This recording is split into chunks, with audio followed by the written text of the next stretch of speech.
September 2nd, 1945. Tokyo Bay, Japan. A grey morning hung over the water as if the sky itself had grown tired of war. The battleship USS Missouri rested at anchor, its steel decks wet with sea air, its great guns silent after years of thunder across the Pacific. Around her, ships of the Allied fleet stretched into the haze, destroyers, cruisers, carriers, and transports, each one bearing men who had crossed oceans, survived kamikazes, watched friends vanish in flame, and now stood waiting for a signature. You are there on that deck, surrounded by uniforms from every corner of the victorious world. American sailors in white caps line the rails. Marines stand rigid, their faces still and hard beneath their helmets. British, Australian, Canadian, Chinese, Dutch, French, and Soviet representatives gather near a plain table set beneath the open sky. No palace, no grand hall, no marble chamber, only a warship, a bay, and the defeated empire within sight of its own capital. At 9 o'clock in the morning, General Douglas MacArthur steps forward. He wears his open collar, his familiar cap, and the expression of a man who understands that history is no longer approaching. It has arrived. Beside him stands Fleet Admiral Chester W. Nimitz, representing the United States Navy, calm and watchful. The Missouri's crew looks on from every possible perch. Some cling to ladders, others crowd the superstructure. High above them, the American flag snaps in the wind, the same flag that had flown over the White House on December 7th, 1941, the day Pearl Harbor burned. Now, less than 4 years later, Japan has come to surrender. The Japanese delegation arrives under the eyes of thousands. Foreign Minister Mamoru Shigemitsu walks with difficulty, leaning on his cane, his top hat and morning coat making him appear almost out of place among the war uniforms and steel bulkheads. General Yoshijiro Umezu follows in military dress, stern and silent, representing the Imperial Japanese Army. Around them, the air feels tight. Every step they take carries the weight of burned cities, sunken ships, prison camps, island graves, and millions of dead. MacArthur speaks first, his voice measured, carrying across the deck. He says they are gathered to conclude a solemn agreement by which peace may be restored. His words are formal, but beneath them lies something deeper than ceremony. This is not simply the defeat of one nation by another. It is the closing of the most destructive war mankind has ever known. The surrender documents lie on the table, one by one. The Japanese representatives sign. The pen moves across the paper. Ink touches the page. In that simple motion, the war that began for America in smoke and fire at Pearl Harbor reaches its official end. The Allies sign after them. MacArthur signs for the Allied powers. Nimitz signs for the United States. Representatives of China, Britain, the Soviet Union, Australia, Canada, France, the Netherlands, and New Zealand add their names. No cheers erupt at first.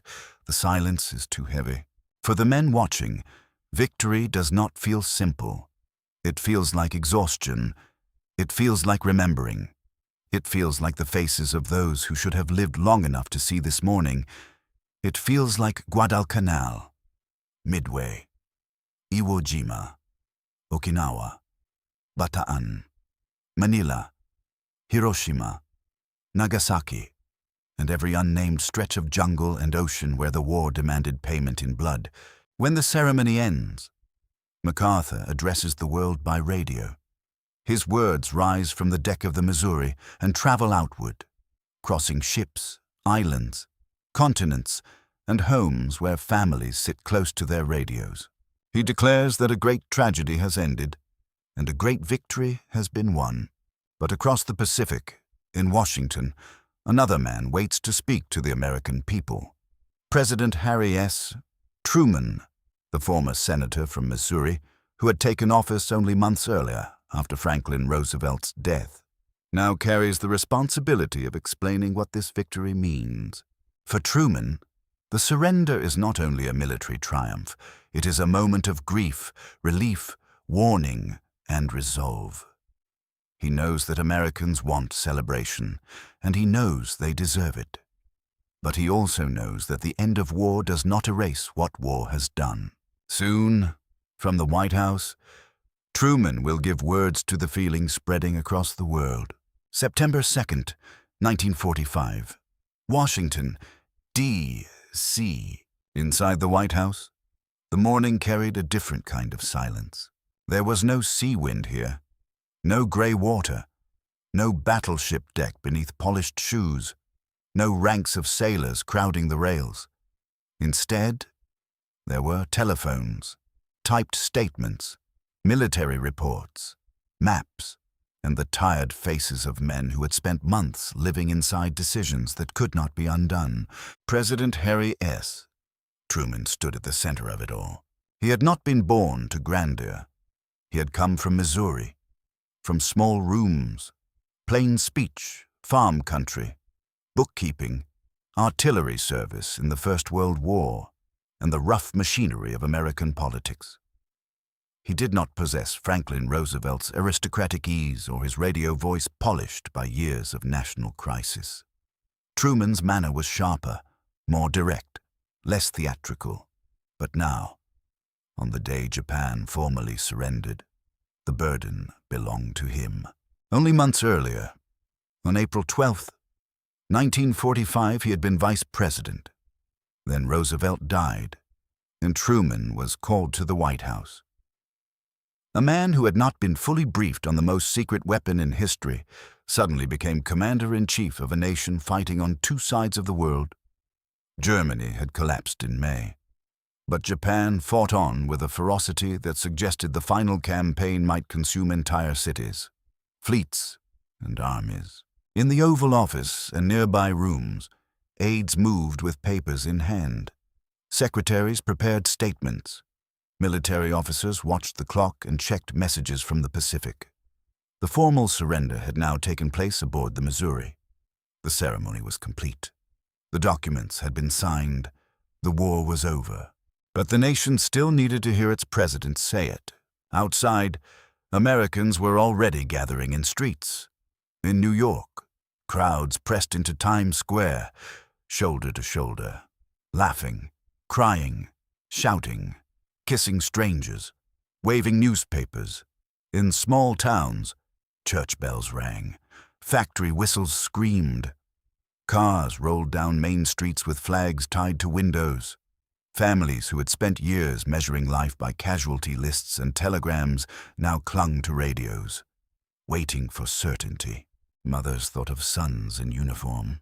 Wives thought of husbands they had not touched in years. Children who barely remembered peace watched adults break down in relief. And behind all of it stood the dead. The end of the war did not bring them home. It did not lift the ships from the bottom of the Pacific. It did not empty the graves at Normandy, Saipan, Leyte, or Okinawa. It did not restore the prisoners who had died on forced marches, in prison camps, or in the holds of transport ships. Victory had come, but it arrived carrying ghosts. Truman understood that. When he prepared to speak, he did not present himself as a conqueror standing over a crushed enemy. His words were firm, but they were not careless. The moment was too large for boasting. He knew that the American people wanted to celebrate, but he also knew that the peace ahead could be lost if the world returned to the old habits of suspicion, revenge, and complacency.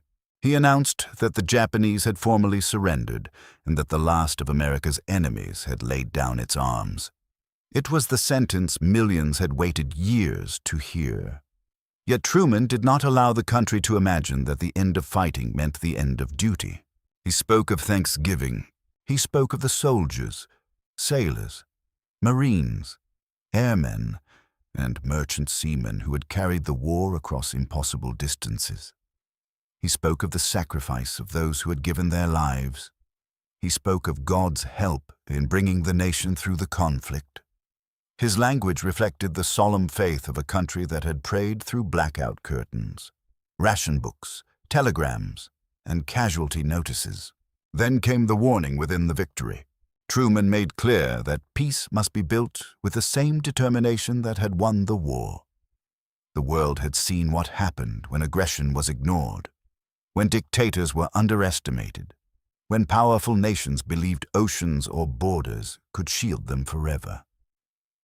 The United States had learned that lesson in fire on December 7, 1941. Now Truman wanted Americans to understand that victory was not an exit from world responsibility. It was the beginning of a new one. For years, American factories had poured out tanks, bombers, rifles, landing craft, carriers, shells, and uniforms. Farmers had fed armies. Workers had filled shipyards and aircraft plants. Families had saved scrap metal, bought war bonds, accepted rationing, and waited through fear. Truman's message turned that same national energy toward peace. The war had ended, but history had not stopped moving. Across the world, cities lay in ruins. Japan faced occupation. Europe was shattered. Millions of refugees wandered roads and rail lines with no homes to return to. Former allies already watched one another with unease. The atomic bomb had revealed a force so terrible that victory itself seemed shadowed by a new kind of danger. Truman stood before the microphones with all of this pressing around him. The world wanted words of finality. He gave them something more difficult. He gave them relief, remembrance, and responsibility. September 2nd, 1945. Washington, D.C. The microphones waited in front of President Truman like small black sentries. Beyond them was a nation holding its breath. In living rooms from Maine to California, families leaned toward radio cabinets as if proximity could make the words arrive faster. In farmhouse kitchens, the set crackled beside plates left untouched. In city apartments, windows stood open to streets already filling with noise. In barracks, hospitals, shipyards, train stations, and corner bars, men and women turned their heads toward the same invisible voice. For years, the radio had brought bad news. It had carried bulletins from Pearl Harbor, reports from the Philippines, the fall of islands with strange names that became familiar through grief, casualty numbers from Europe, and the long lists of ships lost at sea. It had carried Roosevelt's calm confidence through the darkest months. It had carried speeches about production, sacrifice, rationing, and resolve. Now it would carry the sentence that millions had almost feared to hope for. Truman spoke plainly. He announced that the Japanese surrender had been signed aboard the USS Missouri in Tokyo Bay. He told the American people that this was the day they had been waiting for since Pearl Harbor. The meaning struck with force. Since December 7th, 1941, every troop train, every bond drive, every Gold Star flag in a window, every newspaper headline, every blacked-out coastal street, every ship leaving port, every boy in uniform waving goodbye from a platform had been part of the road to this moment. Now the road had reached its end. But Truman did not let the words become only a shout of victory. He turned the nation's eyes toward the men who had not lived to hear him. He spoke of those who had given their lives to make this day possible.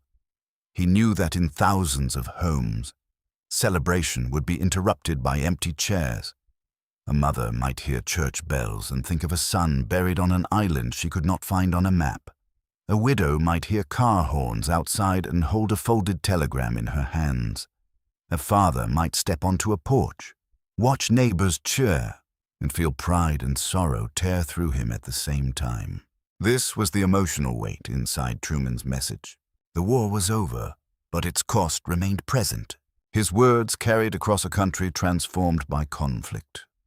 In 1941, America had been attacked and stunned. By 1945, it had become an arsenal, a military giant, and a global power unlike anything it had been before. Men who had once repaired tractors now maintained bombers on coral airstrips. College boys had become infantry officers. Factory girls had built aircraft engines. Farmers had fed soldiers across oceans. Nurses had worked under canvas, under shell fire, under the red glow of field hospitals at night. Truman's announcement belonged to all of them. He understood that the surrender of Japan was not one man's triumph. It was the result of millions of individual acts, many of them unseen. A sailor standing watch in a rainstorm, a Marine crawling through volcanic ash under machine gun fire, a pilot guiding a damaged bomber home with frost on his oxygen mask, a welder working through the night in a shipyard, a codebreaker bent over intercepts, a merchant seaman scanning the horizon for a submarine wake, a prisoner surviving one more day behind wire. The president's language honored that vast, collective endurance. Yet there was steel in it too. Truman had seen enough of war to distrust easy peace. He had commanded artillery in France during the First World War. He knew what men looked like when guns had finished with them. He also knew that after 1918 the world had promised never again, only to stumble within a generation into a conflict even greater and more savage. That memory stood behind his warning. The United States could not retreat into forgetfulness.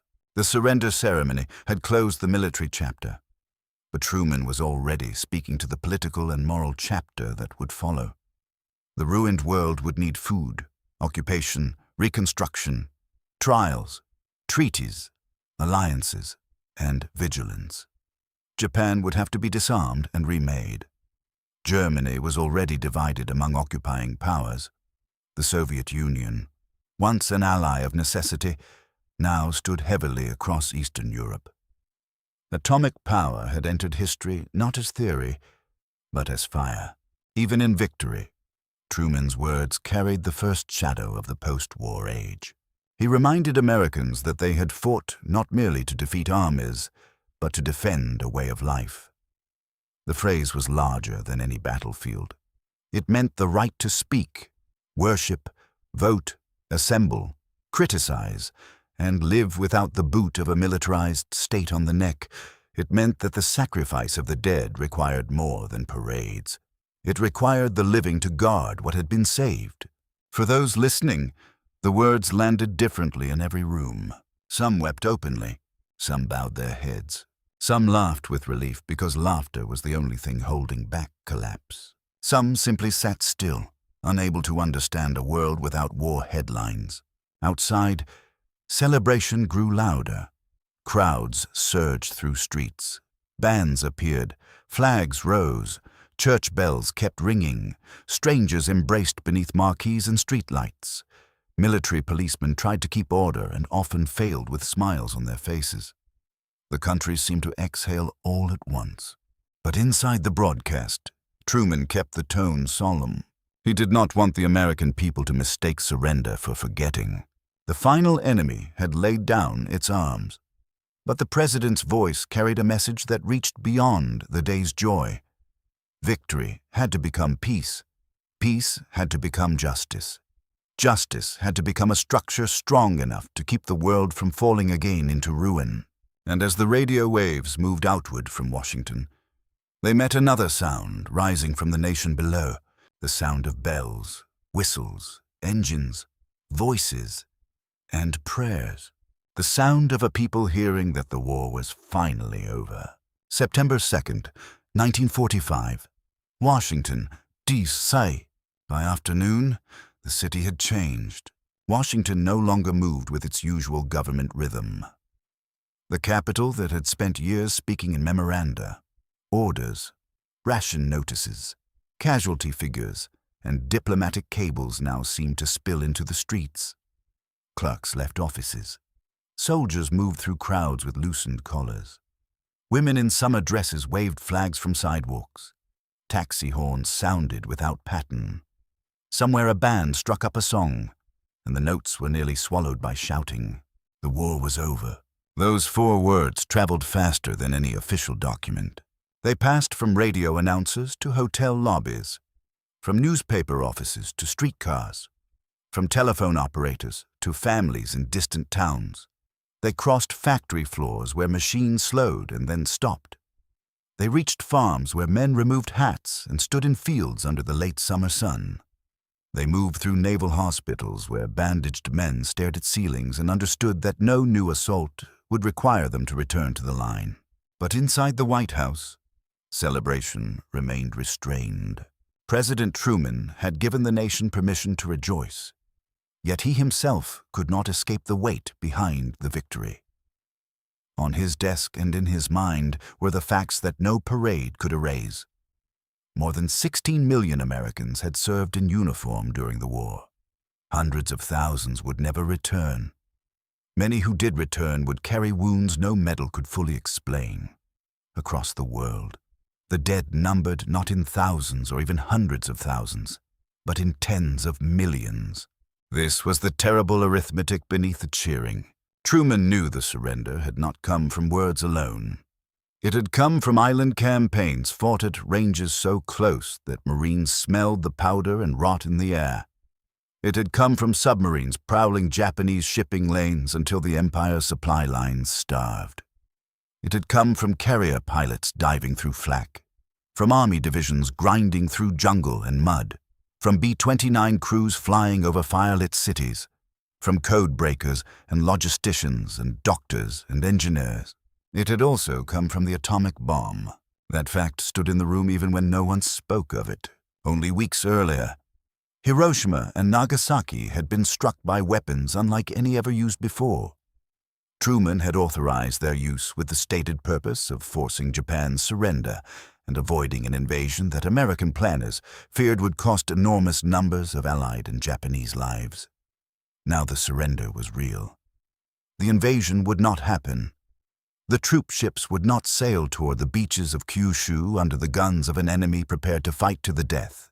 Yet the victory was not clean. No honest man inside the government could look at the end of the Pacific War without seeing fire. Japanese civilians had died in numbers that overwhelmed imagination. Cities had been burned by incendiaries before the atomic blasts. Children, old men, mothers, workers, soldiers, prisoners, and conscripts had all been caught inside a war that no longer respected distance from the front.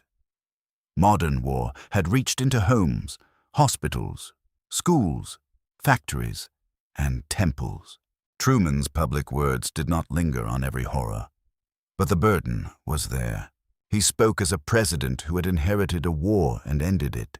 He also spoke as a man who knew that the tools used to win could shape the fears of the future. Atomic power could not be returned to secrecy. The world had seen its result. The next peace would have to survive not only armies and fleets, but a weapon capable of making cities disappear in a flash of light. For the American people, however, this day first meant life. It meant a son in the Pacific might come home. It meant a transport ship might turn toward San Francisco instead of another island anchorage. It meant training camps might empty, rationing might ease, factories might retool, and children might grow up without practicing air raid drills. In thousands of homes, women unfolded letters and read familiar handwriting with new hope. Fathers calculated how long it might take for units to demobilize. Young wives looked at photographs on mantels and allowed themselves to imagine a knock at the door that was not a telegram. Soldiers in Europe who feared redeployment to the Pacific suddenly saw a different future. Truman knew that hope was powerful. He also knew it could become dangerous if it turned into forgetfulness. That was why his message pressed beyond victory. He wanted Americans to understand that this was not the time to abandon the world. The war had shown that oceans could not protect democracy from aggression forever. Pearl Harbor had shattered that illusion in a single morning. The fall of France, the siege of Britain, the invasion of the Soviet Union, the rape of Nanking, the death camps of Europe, the prison camps of Asia, all had shown what happened when violent regimes were allowed to grow unchecked. Now America stood with unmatched power. Its navy dominated the seas. Its armies occupied enemy territory. Its industry remained immense. Its scientists had opened the atomic age. Its president had to decide what kind of nation the United States would become after victory. Would it retreat home and leave the ruins to settle themselves? Would it punish blindly and plant new hatred? Would it build institutions strong enough to hold peace where treaties after the First World War had failed? These were not questions for later generations only. They were present on that September day, beneath the cheers and church bells. Truman's words hinted at the answer. Peace would require discipline, it would require cooperation among nations, it would require justice without chaos, strength without arrogance, and memory without revenge. In Tokyo Bay, the signatures were already drying on the Missouri. Sailors began to move again, the rigid ceremony giving way to talk, laughter, and long looks toward the shoreline of Japan. Some men pocketed memories they would carry for the rest of their lives. Others wrote notes in small diaries. A few simply stood near the rail and watched the water, too tired to celebrate. Across the ocean, Truman's voice had given meaning to what they had witnessed. The surrender was not merely Japan's defeat. It was the closing of a door through which the whole world had passed in blood. And now, as evening approached Washington, another door opened. No one yet knew what waited beyond it. September 2nd, 1945, across the Allied world. The news did not remain in Washington. It traveled outward like light after a long eclipse, crossing oceans, borders, camps, capitals, barracks, hospitals, and ruined streets. It reached London, where the scars of the Blitz still marked the city in black gaps between buildings.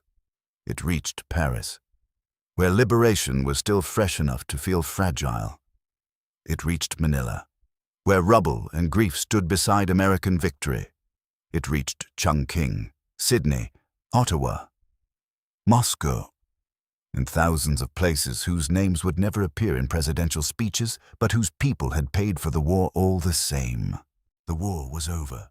In Britain, people who had lived through blackout nights and bomb shelters listened with a kind of weary disbelief. They had celebrated Germany's surrender in May, but the war in Asia had continued, pulling British and Commonwealth forces through Burma, Malaya, Singapore, and the Pacific Islands. Now there was no second front waiting beyond the first. No final campaign still hanging over families. No next invasion marked in secret on a map. In Australia and New Zealand, the surrender carried the memory of fear from 1942 when Japanese forces had swept south through the Pacific with terrifying speed. Darwin had been bombed. New Guinea had become a battlefield of jungle, mountains, disease, and desperation. Families there knew that victory had not been abstract. It had come close enough to cast a shadow over their own shores. In China, the moment was even heavier. For years before Pearl Harbor, Chinese soldiers and civilians had endured Japanese invasion, occupation, massacres, hunger, bombing, and displacement. The surrender of Japan ended not simply 4 years of American war, but a much longer agony that had torn through Chinese cities and villages since the 1930s. In streets battered by years of conflict, the announcement brought relief, but not peace in the simple sense. China had suffered too deeply, and new struggles already waited beneath the surface. In the Soviet Union, victory over Japan came only months after the defeat of Germany, and only weeks after Soviet forces had surged into Manchuria. Moscow presented the surrender as another triumph of arms, another proof that fascist and militarist enemies could be broken by force. Yet beneath the official celebration, the post-war balance was already shifting. Allied unity had been forged by necessity. Now, with the common enemies defeated, each power began looking at the world through colder eyes. Truman knew this too. From the White House, he was not speaking only to Americans gathered around radios. He was speaking into a world of allies, rivals, shattered nations, liberated prisoners, starving civilians, and defeated enemies. His words had to carry gratitude without weakness, triumph without recklessness, and warning without panic. He said what the moment required. He made clear that the surrender was formal and final. Japan's war machine had accepted Allied terms. The fighting that had consumed the Pacific was finished. American boys would not have to storm the beaches of Japan. The terrible countdown toward invasion had stopped. But he also made clear that the victory belonged to more than command rooms and battle maps. It belonged to those who fought at sea under skies filled with diving aircraft. It belonged to infantrymen who crawled forward yard by yard against hidden guns. It belonged to pilots who watched fuel gauges fall over endless water. It belonged to nurses who held dying men steady while shells landed nearby. It belonged to families who waited through years of unanswered letters. It belonged to workers who hammered steel into ships, loaded shells into crates, packed medical supplies, cut parachute silk, and kept rail lines moving. The president's voice reached across all of that. For the prisoners of war who had survived Japanese camps, the surrender meant the opening of gates that many had believed they would never pass through alive. Men reduced by hunger and disease listened to guards change posture, watched officers destroy papers, heard rumors before orders arrived. Some were too weak to stand. Some feared a trick. Some had watched friends die only days before liberation. For them, Truman's announcement was not ceremony. It was breath. It was water. It was the possibility of seeing home again. In the Philippines, where American and Filipino forces had endured defeat, occupation, guerrilla war, and return. The news struck with special force. Bataan and Corregidor were no longer only symbols of suffering. They were now part of a completed arc. From humiliation to resistance, to liberation, to surrender. Yet no victory parade could restore the civilians killed in Manila or the prisoners lost on the death march. The end of war gathered triumph and mourning into the same hour. This was why Truman's tone mattered. A careless victory speech could have turned suffering into spectacle. A speech of pure celebration could have ignored the dead. A speech of vengeance could have poisoned the peace before it began. Truman instead chose a language of solemn victory. He recognized the joy of the American people, but he placed it beside duty. He invited thanksgiving, but not amnesia. Across the United States, churches filled. Some people entered because they had promised God they would if the war ended. Others came because they had nowhere else to put what they felt. In pews polished by generations of hands, veterans of the First World War sat beside boys too young to fight this one. Mothers prayed for ships to come home safely. Children looked at stained glass and did not fully understand why adults were crying. On streets outside, the celebration continued. Paper fell from office windows. Sailors danced with strangers. Soldiers were lifted onto shoulders. Car horns blared until batteries weakened. Newspaper extras were waved above heads. In some places, people sang patriotic songs. In others, they simply shouted because language had become too small for relief. Yet in Washington, Truman's mind remained fixed on what came next. Japan would have to be occupied. Its military institutions would have to be dismantled. Prisoners would have to be rescued. War crimes would have to be investigated. Food would have to be delivered. American forces would have to shift from killing to governing, from bombardment to administration, from battle plans to reconstruction. The same young men who had trained to invade Japan might now be ordered to walk through its streets as occupiers. They would pass burned neighborhoods, hungry civilians, silent factories, and children staring at them from doorways. They would carry rifles, but also instructions. They would represent victory, but also the uncertain mercy of peace. Truman's words on Surrender Day pointed toward that responsibility. The war had ended because power had been used. The peace would survive only if power was disciplined. The celebration could last through the night, but the morning after victory would bring papers to sign, orders to issue, ships to redirect, bodies to identify. prisoners to bring home, and a defeated nation to rebuild under occupation. And somewhere in the noise of bells and whistles, America began to understand that it had not simply won a war, it had inherited a world. September 2nd, 1945. Evening in Washington, D.C. The sun lowered over the Capitol, and the city kept celebrating. Voices rolled through the streets in waves. Flags hung from windows and balconies. Streetcars moved slowly through crowds that refused to part. Men in uniform were pulled into handshakes by strangers who wanted to thank someone, anyone, for surviving. Women laughed and cried in the same breath. Children ran between adults, waving small flags, hearing words they would remember long before they understood them. Victory, surrender, peace. Inside the White House, Harry S.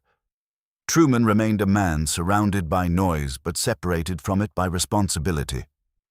The nation heard the bells. He heard them too. But he also heard the questions behind them. What would become of Japan now? How quickly could American servicemen be brought home? How would millions of soldiers return to civilian life? What would happen to the shattered economies of Europe and Asia? Could the wartime alliance survive? The peace. Could atomic power be controlled before it controlled mankind? The surrender of Japan had ended the shooting, but it had not ended the work of history. Truman's words that day mattered because they stood at the dividing line between two worlds. Behind him was the world of Pearl Harbor, Guadalcanal, Midway, Normandy, Bataan, the Bulge, Iwo Jima, Okinawa, Hiroshima, and Nagasaki. Ahead of him was occupation, reconstruction, the United Nations, war crimes trials, demobilization, the atomic age, and the first cold outlines of a struggle with former allies. On that day, however, he gave Americans something they had earned. He gave them certainty. The enemy had surrendered. The war was over. The sentence was simple enough for a child to repeat, but it carried the weight of every year that had come before it. Since 1941, the United States had lived with departure platforms and ration books, factory shifts and bond posters, casualty notices and Blue Star banners, telegrams and folded flags. The country had sent its young men across the Atlantic and Pacific, had asked its workers to build faster, its farmers to produce more, its families to sacrifice without knowing when sacrifice would end. Now the ending had a date, September 2nd, 1945. For many Americans, Truman's announcement fused with private memory. A woman in Ohio would remember the exact pattern of light on the kitchen floor when the radio said Japan had signed. A sailor in San Diego would remember the smell of oil, salt water, and cheap beer as the harbor erupted in celebration. A wounded Marine in a hospital ward would remember a nurse turning up the volume and then covering her mouth with one hand. A father in Kansas would remember walking out to the barn alone because his oldest boy had not lived to see the news. This was the truth Truman's speech could not avoid. Victory did not belong only to the living. It belonged also to the dead, to the missing, to those buried beneath white crosses, jungle soil, volcanic ash, and ocean water. It belonged to those whose names were carved into memorials and those whose bodies were never recovered. It belonged to civilians in bombed cities, prisoners behind wire, sailors trapped below decks, pilots lost over dark water, infantrymen left on ridges, medics who never stopped working, and families who never stopped waiting. Truman's tone acknowledged that victory without remembrance would be hollow. He invited thanksgiving, but not forgetfulness. He spoke of joy, but not triumph without conscience. He marked an ending, but pointed toward duty. As night settled, Washington's celebration glowed under street lamps. Newspapers printed the words in bold type. Radios repeated the announcement. Bars stayed crowded. Churches stayed open. Telegraph offices remained busy as families sent messages across states and oceans. In military camps, men looked at one another with stunned grins. In naval anchorages, Ships sounded horns. In hospitals, wounded men asked the question that mattered most. When do we go home? Home. The word moved through the country like a prayer. Home meant porches, farms, apartments, schoolyards, ball fields, shop counters, church pews, and familiar streets. It meant Sunday dinners, paychecks, dances, college classes, marriages delayed by war, children meeting fathers in person, and uniforms folded away in trunks. For millions of men and women, peace was not an abstract treaty. It was the hope of returning to ordinary life and discovering whether ordinary life still existed. But home would not be simple. The men who returned would bring memories with them. Some would wake at night to sounds no one else could hear. Some would never speak of what they had seen. Some would try to fit jungle, ocean, prison camp, bomber fire, artillery, and death into neighborhoods that wanted them happy and whole. Women who had worked in factories and offices would face a country unsure what to do with the independence war had given them. Families would rebuild themselves around absences as much as reunions. The peace Truman announced was real, but it would have to be lived into existence. Across the Pacific, Japan began its own descent into uncertainty. The emperor remained on the throne, but under Allied authority. Soldiers laid down weapons. Civilians searched ruins for food and relatives. Cities stood burned and broken. Schools, factories, and government offices would soon operate under occupation directives. The defeated empire that had marched across Asia would be forced to confront the consequences of the war it had waged. Truman's statement, then, was not merely the closing line of World War II. It was the opening line of the post-war world. The United States had emerged from the conflict with power unmatched in its history. It possessed vast industry, global military reach, and the atomic bomb. The decisions made after surrender would shape not only Japan and America, but the structure of international life for generations. The president's words asked the nation to celebrate, yes, but also to remain worthy of the victory it had won. That is what Harry S. Truman said when the war finally ended. He said the long road from Pearl Harbor had reached its destination. He said the sacrifice of American fighting men and women must be honored. He said gratitude belonged to God and to those who had served. He said peace must be guarded with the same seriousness with which war had been fought. And beneath every official phrase was the message millions needed most. The killing had stopped. The waiting had changed. The world, broken and grieving, had been given another chance. On the deck of the USS Missouri, the ink had dried. In Washington, the president's voice had crossed the nation, and in homes across America, people sat beside their radios while celebration thundered outside, understanding that they were hearing not just the end of a war, but the first fragile breath of peace.